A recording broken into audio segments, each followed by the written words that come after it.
योगेन चित्तस्य पदेन वाचा मलं शरीरस्य च वैद्यकेन योपाकोरत्तम प्रवरम मुनीनाम पतंजलि प्रांजलि राणोत अस्मि।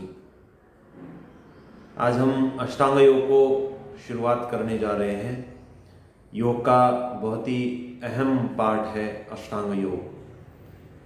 नाम से ही पता चलता है कि 8 अंग इसके हैं, जिसमें पहला अंग है यम, दूसरा है नियम, तीसरा है आसन, चौथा है प्राणायाम, फिर पांचवा है प्रत्याहार, छठवां है धारणा, सातवां है ध्यान और आठवां है समाधि।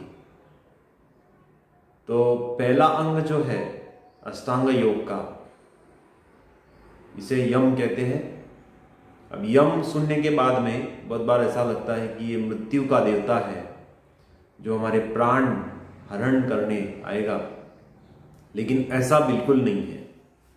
यम का अर्थ है अहिंसा, सत्य, अस्तेय, ब्रह्मचर्य और अपरिग्रह। ये जो यम बताए गए हैं, ये महर्षि पतंजलि मुनि ने इसे महाव्रत कहा है। महाव्रत का अर्थ ये होता है कि पूरा विश्व इसका पालन करे, पूरा विश्व इसी मार्ग पर चले। तो इसके अंतर्गत, यम के अंतर्गत पहला तत्व आता है अहिंसा। तो अहिंसा का अर्थ होता है कि दूसरे की हिंसा न करना। अब इसको और थोड़ा सा डिटेल्स में जानने के लिए हम अहिंसा के जो प्रकार हैं इनको जानेंगे। अहिंसा जो है और हिंसा भी 3 तरीके की होती है।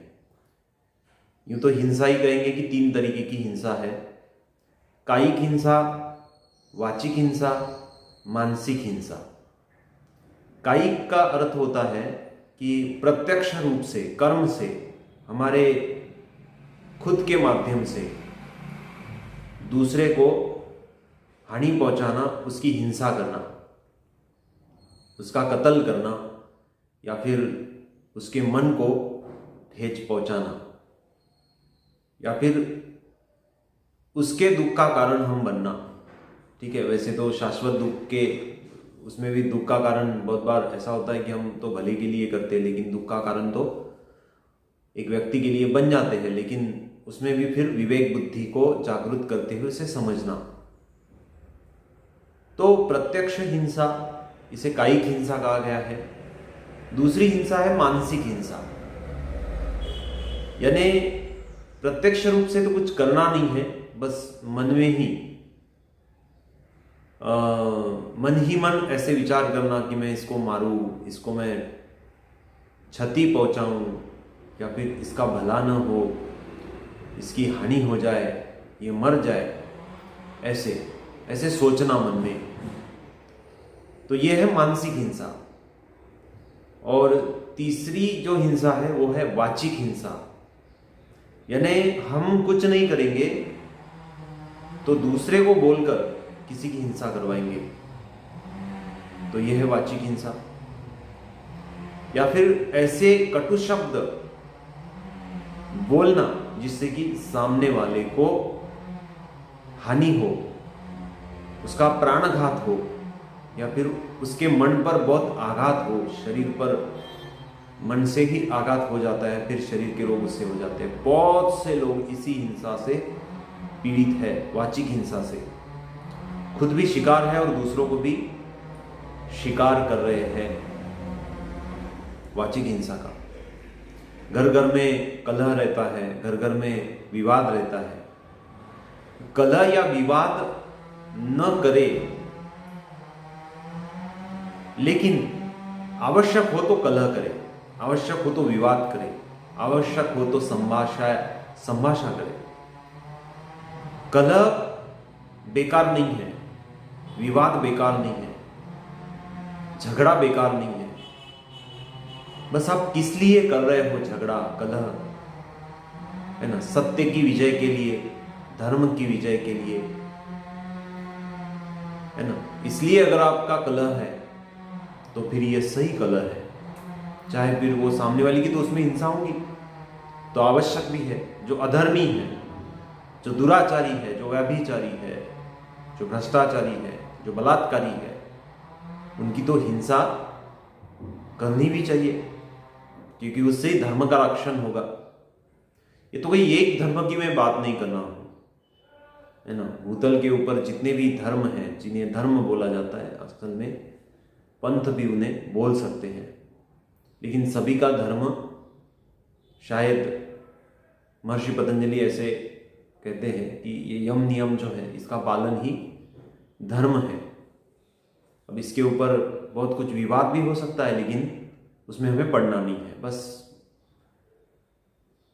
धर्म क्या है, तो जो हम हमारे संबंध में दूसरों के प्रति जो व्यवहार है वो नहीं चाहते हैं, वही हम दूसरों के प्रति करें।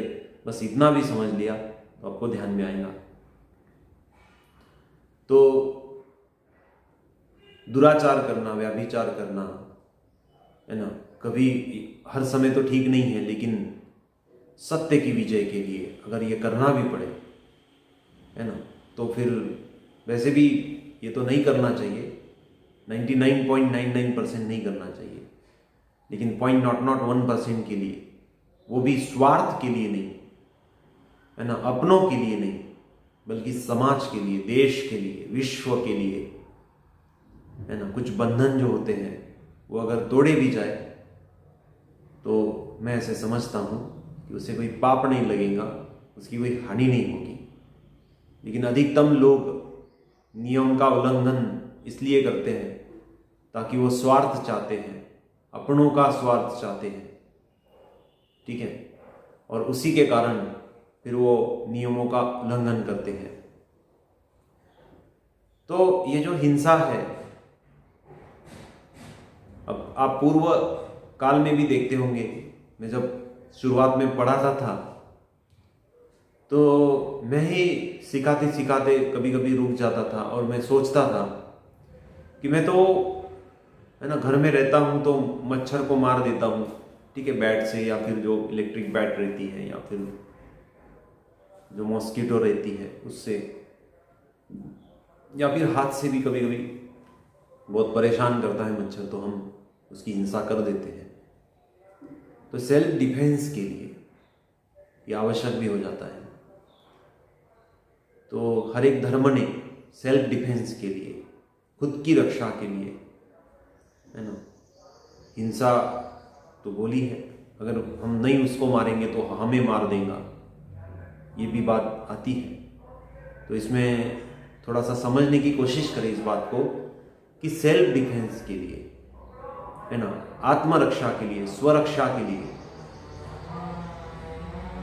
या फिर जो निराधार है, जो निष्पाप है, उनकी रक्षा के लिए, अगर समझाने के बाद में भी अगर समझ ना पाए, अगर आवश्यकता पड़े, तो फिर ये अलग बात हो जाती है। जैसे भी देखा जाए तो देवी देवताओं के हाथों में कुछ ना कुछ शस्त्र तो है, तो वो तो कोई हरदम हिंसा के लिए नहीं है। कोई अगर दुराचार, अनाचार, व्यभिचार, अधर्म करे तो उसके लिए जितने भी देवी देवताएं हम देखते हैं, उनके हाथों में कुछ ना कुछ अपना एक शस्त्र है, और वो हरदम उनके हाथ में रहता है। तो हरदम तो चलाते नहीं हैं, जब आवश्यकता पड़े तब। लेकिन ये भी विवेक होना चाहिए कि कब शस्त्र चलाया जाए। बहुत बार शास्त्र से काम हो सकता है, लेकिन हम शस्त्र की सोच बैठते हैं। जो काम शस्त्र से नहीं हो सकता, वो काम शास्त्र से बहुत अच्छी तरीके से हो सकता है। बस वो तो इंडिविजुअली डिपेंड करता है हमारे ऊपर कि हम शास्त्र का इस्तेमाल करेंगे या फिर शस्त्र का इस्तेमाल करेंगे, है ना। मैं ऐसे समझता हूं कि शस्त्र से अधिक शक्ति शास्त्र की है, साइंस की है, विज्ञान की है। वो तो प्राचीन विज्ञान और आधुनिक विज्ञान दो इसमें बट गया है ये, लेकिन कहीं पर प्राचीन विज्ञान, पौराणिक विज्ञान जो है वो काम में आएगा, और कहीं पर आधुनिक विज्ञान काम में आएगा। बस ये विवेक बुद्धि, ये विवेक शक्ति हमारे पास होनी चाहिए, ताकि हम सही तरीके से करना क्या है ये समझ पाए। महर्षि पतंजलि अपने ग्रंथ में एक सूत्र के इसी अहिंसा के संबंध में एक व्याख्यान करते हैं, है ना। अहिंसा प्रतिष्ठायाम तत्सनिध वैर त्याग, ठीक है। अहिंसा प्रतिष्ठायाम तत्सनिध वैर त्याग, इसका अर्थ यह है कि अहिंसा में प्रतिष्ठित होने के पश्चात, अहिंसा में प्रतिष्ठित होने के पश्चात सभी जीवों के प्रति जो वैर भाव है वो नष्ट हो जाता है, शत्रुत्व का जो भाव है वो नष्ट हो जाता है ना। इसका एक एग्जाम्पल मैं आपको बता सकता हूँ कि बाबा साहेब आमटे का जो सुपुत्र है डॉक्टर प्रकाश जी आमटे, हेमलकसा में, है ना, जो हम भंडारा गढ़चिरौली की तरफ एक जो जंगल है, उस जंगल के अंतर्गत आसपास हेमलकसा करके ग्राम है और उसके अंतर्गत ही उन्होंने अपना एक सेंटर खोला है। अगर आप वहां पर जाएंगे, यूं तो पिक्चर में भी ये दिखाया गया, उसके ऊपर व्हाट्सएप भी एक वीडियो आया था बीच में, आपने देखा भी होगा कि ऐसे हिंसक पशु, वो हिंसक पशु सांप है, अजगर है ना, सिंह है, बाघ है, तो ये हिंसक पशु के साथ में वो ऐसे रहते हैं जैसे कि हम, है ना, चूहा या बिल्ली के साथ में भी नहीं रह सकते। ये भी हिंसक है वैसे, चूहा और बिल्ली। उनके छोटे छोटे बच्चे उनके साथ खेलते हैं। तो ये क्या है? ये अहिंसा का भाव है। जब प्रतिष्ठित हो जाता है तो हिंसक पशु जो होते हैं, जो अटैकिंग एनिमल्स होते हैं, जो अटैक करते हैं, वो भी, उनके अंदर भी ऐसी भावना आ जाती है। ये बहुत कठिन है, ये मेरे लिए तो निश्चित रूप से ही कठिन है, और आप में से जितने भी बैठे आप, उनके लिए भी ये कठिन होगा। लेकिन जितनी साधना हो सके उतना हम इसका पालन करेंगे। अहिंसा सर्वथा नहीं करनी है, अर्थात अहिंसा का पालन, कुछ भी हो जाए तो अहिंसा ही, कुछ भी हो जाए तो अहिंसा ही, ऐसे तो इसका अर्थ नहीं निकाल सकते। आवश्यकता पड़ने पर निश्चित रूप से, अगर स्वरक्षा के लिए, देश की रक्षा के लिए, है ना, हम देखते हैं कि सीमा पर जितने भी हमारे जवान हैं, जब लड़ते हैं और लड़ने के बाद में 5 लोगों को, शत्रुओं को मार देते हैं तो उन्हें मेडल मिलता है। लेकिन वही अगर अंतर्कलह हो जाए, अपने घर में अगर वो किसी को क्षति पहुंचाते हैं, उनको फांसी हो जाती है, कारावास हो जाता है। तो इस बात को समझना है हमें अहिंसा के बारे में। तो फिर से मैं दोहराता हूँ, ये यम का पहला अंग है और इसके 3 टाइप्स बताए गए हैं, कायिक, वाचिक और मानसिक। तो तीनों दृष्टिकोण से हिंसा न करना अहिंसा कहा गया है, ठीक है। तो डिफेंस के लिए तो एक अलग बात है, क्योंकि ये तो नेचुरल इंस्टिंक्ट है। नेचुरल इंस्टिंक्ट में 4 बताए गए हैं। उसमें पहला है क्षुधा, तृष्णा, ठीक है। तो क्षुधा और तृष्णा ये पहली इंस्टिंक्ट है। दूसरी है निद्रा, तीसरी है मैथुन अर्थात सेक्सुअल प्ले जिसे कहा जाता है, मैथुन, है ना। ये तो इंसान को बहुत कुछ सिखा रहे हैं ये नेट और इंटरनेट वाले। बाकी इंसान को छोड़ दिया जाए तो जंगल में या फिर समाज में भी जितनी भी प्राणी हैं, कुत्ता है, बिल्ली है, शेर है ना, जंगल में शेर है, तो ये जो प्राणी हैं इन्हें सिखाया नहीं जाता सेक्सुअल प्ले के बारे में, है ना। अपने बच्चे वो अनुभूत रहता है ना, जिसे हम अनायास भी कह सकते हैं, बाय बर्थ ये हमारे भीतर इच्छा रहती है मैथुन करने की, है ना। तो ये तीसरा पार्ट आता है नेचुरल इंस्टिंक्ट का, यानी हमारी मौलिक इच्छाएं क्या है, तो 4 ही है। इसमें से तीसरी इच्छा ये मैथुन है, जिसे संभोग भी कहा जाता है। और चौथा है सेल्फ डिफेंस, ठीक है, स्वरक्षा करना। इसे भय के रूप में प्रस्तुत किया गया है।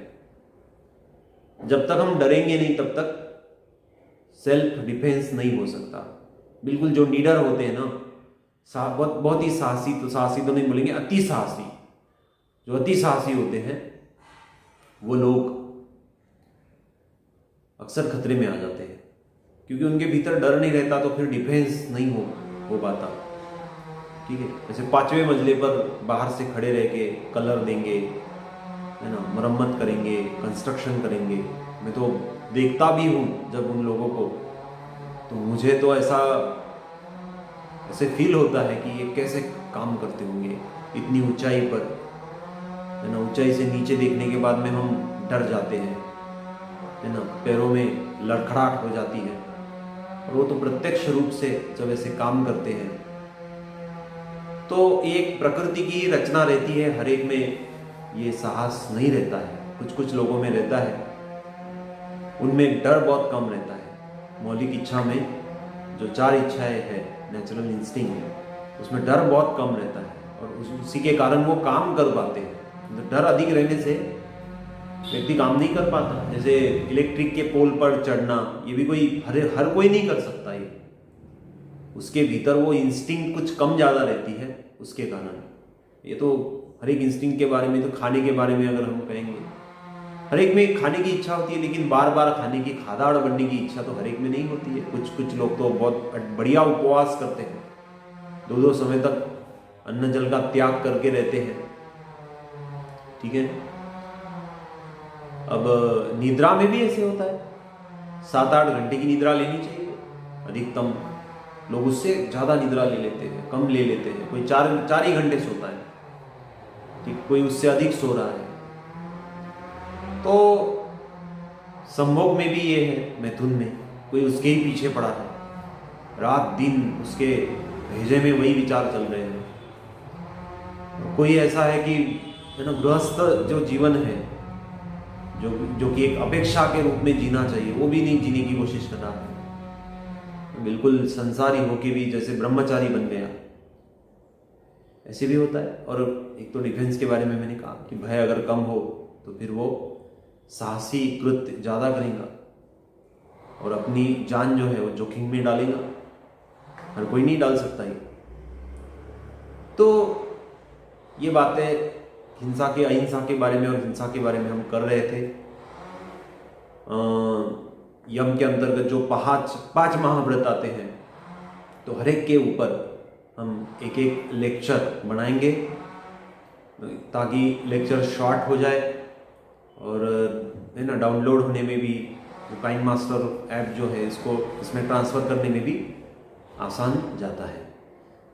बस एक आप सभी से गुजारिश ये है कि जितने भी मैं वीडियोस डाल रहा हूँ उस पर अगर आपको वीडियोस पसंद आता है तो निश्चित रूप से आप उसे लाइक करेंगे, सब्सक्राइब करेंगे, ठीक। और अगर आपको वीडियो पसंद नहीं आता है तो प्रत्यक्ष रूप से मुझसे बात करिए, ठीक है। फ़ोन पर बात करिए, व्हाट्सएप पर चैटिंग भी कर सकते हैं, लेकिन मैं चैटिंग में ज़्यादा इंटरेस्ट नहीं रखता। आप फ़ोन पर बात करिए, जो भी गलतियाँ मुझसे हो रही है निश्चित रूप से मैं उन गलतियों को सुधारने की कोशिश करूँगा, है ना। अब मैं वीडियो डालता हूँ और मेरे 90 स्टूडेंट हैं, 3 बैच के लिए ये वीडियो जाता है और उसमें ऐसे ध्यान में आता है कि 2-5 लोगों ने ही वीडियो देखा, है ना, खोल के तो देखा ही नहीं। थोड़ा भी आप खोल के देखते हैं तो आप काउंटिंग में आ जाते हैं, लेकिन 5 लोगों ने देखा, 7 लोगों ने देखा, तो 90 लोगों में खाली आप घर बैठे भी, है ना, घर बैठे आपको एजुकेशन मिल रहा है तो आप लेने की कोशिश करें, ठीक है। आप अपने समय में देख सकते हैं, नहीं तो मैं गूगल मीट भी रखने की सोच रहा था कि मैं गूगल मीट रखूँ, उसके माध्यम से फिर वो हर एक को टाइमिंग करना पड़ता है, मुझे भी टाइमिंग करना पड़ता है, मैं तो कर लूँगा, लेकिन 90 में से 90 स्टूडेंट ज्वाइन नहीं हो पाएंगे, 8, 10, 15 हो जाएंगे और उसमें रिकॉर्डिंग भी नहीं होता है, फिर दूसरा मोबाइल लगा के करना पड़ता है। तो ये अच्छा मार्ग है, वीडियो बना के यूट्यूब पे डाल के उसकी लिंक क्रिएट हो जाती है और वो फिर आप अपने समय के अनुसार कभी भी देख सकते हैं। तो मैंने तो अभी ग्रुप पर ओनली पोस्ट मैं ही कर सकता हूँ, है ना, एडमिन ही, जो 3 एडमिन हैं वही पोस्ट कर सकते हैं ग्रुप पर। वो इसलिए भी मैंने किया क्योंकि व्यक्तिगत कोई भी अपने विचार प्रकट करता है, उससे फिर कलह हो सकता है ग्रुप में, इसलिए मैंने किया। और कुछ हैप्पी बर्थडे के मैसेज, और ये फिर उससे फिर वो व्हाट्सअप ग्रुप जो है वो पूरा डिस्टर्ब हो जाता है ना। उसके लिए अलग अलग ग्रुप आपने बनाए होंगे पर्सनल उसके, या फिर आपका जो ये ग्रुप जो मैंने बनाया उतने स्टूडेंट का आप दूसरा ग्रुप बना लो, उसमें आप कुछ भी भेज सकते हैं, है ना। मुझे उसमें ऐड नहीं करना है, तो आप वहाँ पर भी अपनी जो भावनाएं हैं उनको शेयर कर सकते हैं। तो आप अगर देखते हैं वीडियो तो पर्सनल जो आपका व्हाट्सअप है उससे मुझे भेजिए कि सर हमने ये वीडियो देख लिया, ठीक है। तो मुझे फिर पता चलेगा कि जो मैं कर रहा हूँ वो ठीक कर रहा हूँ या फिर ये करने की कोई आवश्यकता नहीं है आपके लिए, ठीक है। तो इसी वीडियो से आप सभी बस मैंने वीडियो देखा इतना आप मुझे डालेंगे, ठीक है। कोई बहुत, मैं रोज रोज तो वीडियो नहीं डाल रहा हूँ, रोज भी आपको करना नहीं है, 2-3 दिन के बाद में एक वीडियो डाला जाता है। तो वीडियो देखने के उपरांत, है ना, उसे क्लिक करके फिर नीचे आप लिखेंगे कि मैंने ये वीडियो देखा है और मेरे पर्सनल व्हाट्सएप पर भेज देंगे।